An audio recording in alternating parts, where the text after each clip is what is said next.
Kleksani dhe 2 ilaçe tjera antikoagulante që kërkohen shpesh nga qytetarët tani mund të blehen nëpër farmaci me recetë. Nga tani ato mund të blihen nga qytetarët shumë fish më lirë. Kështu njoftoi sot drejtori i Fondit Shëndetësor në largim, pasi së shpejti do të kalojë në krye të Ministrisë së Shëndetësisë Sasho Klekovski. Dikoagulantet e para janë në rangun e çmimeve nga 1160 deri në 2700 denar, në varësi të dozës dhe shkallës së terapisë, ndërsa tani do të jenë në dispozicion vetëm me participim nga 160 deri në 240 denar në varësi nga doza. Një nga brendet do të jetë në dispozicion babash pagesë, kurse e dyta me pagesë shtesë.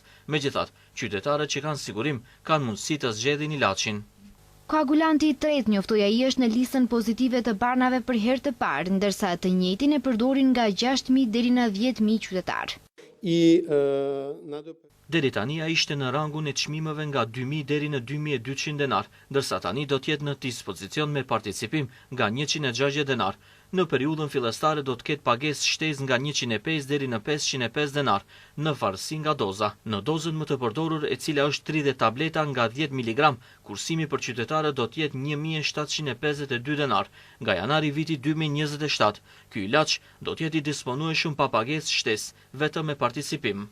Megjithatë, sqaroi se të 3 ilaçet merren vetëm me recetë të dhënë nga mjeku specialist. Klekovski bëri mjedise për të gjithë pacientët që kanë blerë Kleksan pas një kurrikut, fondi do t'i rimbursojë paratë vetëm për këtë periudhë.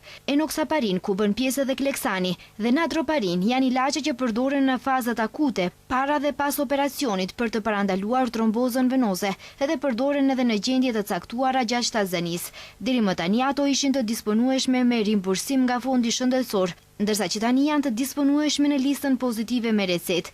Konsumi vjetor i tyre është rreth 100 milion denar në total.